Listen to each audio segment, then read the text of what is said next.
Bonjour à toutes et à tous, dans cette vidéo je vais ouvrir des colis que j'ai reçus dans lesquels se trouvent des fournitures que j'utilise pour la broderie d'or.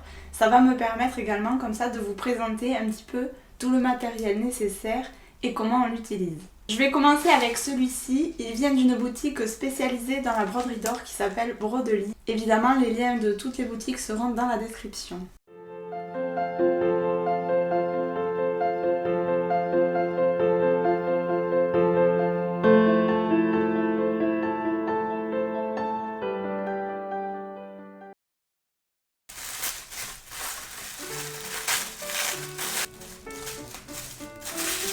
Alors, ça ce sont des fils pour couture. Donc la couture, si vous ne connaissez pas, c'est une technique qui permet de faire à la fois des contours et des remplissages. J'en ai parlé dans une précédente vidéo. Et donc comme vous voyez, il existe différentes couleurs de fils. Je voudrais quand même revenir sur un petit élément important. Quand on dit broderie d'or, en fait, on parle de broderie métallique. Donc toutes les fournitures qui sont métalliques comptent. Il n'y a pas que l'or, il n'y a pas que l'argent, il n'y a pas que les matériaux nobles. On en trouve dans différentes tailles, mais moi j'utilise essentiellement les tailles 69, 70 et 71 qu'on trouve sur ce site. On continue avec les quantilles. Alors, il en existe différentes sortes. La quantille lisse et la quantille frisée. Si on compare les deux textures, vous voyez que la quantille frisée est beaucoup plus rugueuse et le fait de les combiner sur une même broderie, ça va permettre de créer des jeux de texture, des effets de matière. La quantille, ça se présente sous forme de brins qu'on va couper avec des ciseaux de la longueur souhaitée et qu'on va ensuite broder exactement comme des perles.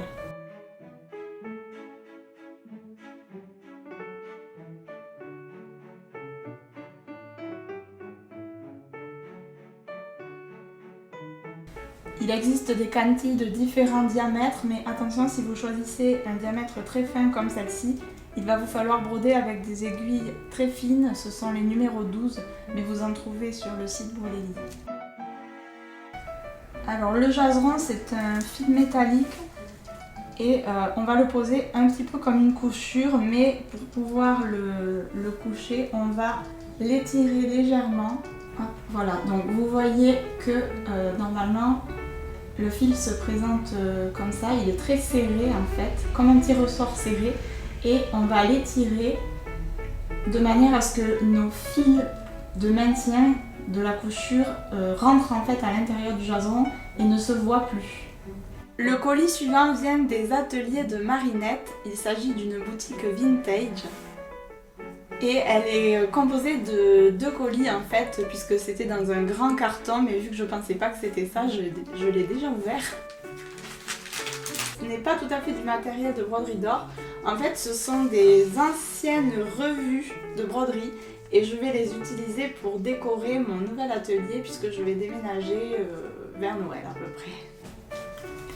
J'en ai commandé 2, je pense que je vais les mettre dans des cadres noirs et que je vais les accrocher au mur dans mon atelier.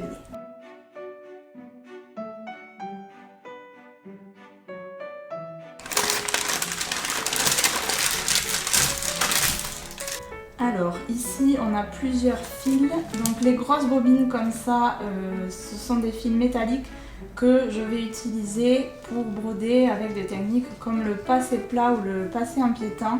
Et en fait ce sont des anciens stocks de broderie militaire puisque à l'origine la broderie d'or, ça a peut-être été utilisé essentiellement pour broder les uniformes des officiers. Alors celle-ci c'est pas du fil métallique, c'est du fil de soie, mais je la trouvais jolie aussi. Puis l'avantage avec des bobines vintage comme ça, c'est que ça permet de faire des broderies vraiment originales puisqu'on n'en trouve pas beaucoup. Et en plus on a beaucoup plus de longueur qu'en achetant des fils neufs. En général sur les fils neufs, par exemple sur les fils comme ça de chez Brodelie, il y a 8 mètres. Alors que là, quand on voit l'épaisseur, vraiment j'en ai pour un moment quoi.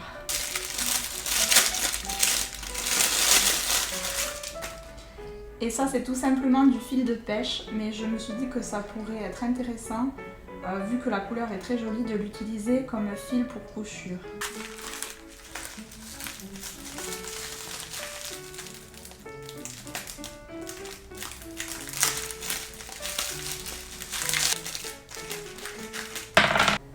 Alors ici on a 2 bobines de ce qu'on appelle de la lame.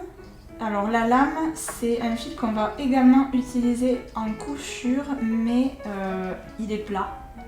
Il est plat comme un petit ruban métallique. Pour lui donner des directions différentes sur la broderie, en fait on va le plier et le tordre. Ici un fil pour couture mais qui est très fin, donc en fait je pense que je vais aussi peut-être l'utiliser en passé plat.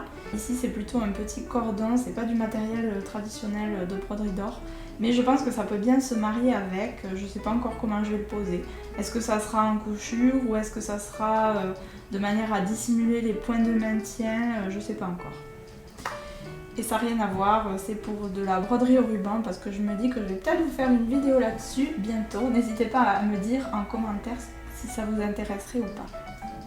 C'est tout pour aujourd'hui. Si vous voyez d'autres matériaux ou fournitures que je n'ai pas cités mais qui sont utiles pour la broderie, et si vous avez des questions sur d'autres éléments dont je n'ai pas parlé, ben pareil, vous pouvez me les poser en commentaire et j'y répondrai. A bientôt dans une prochaine vidéo.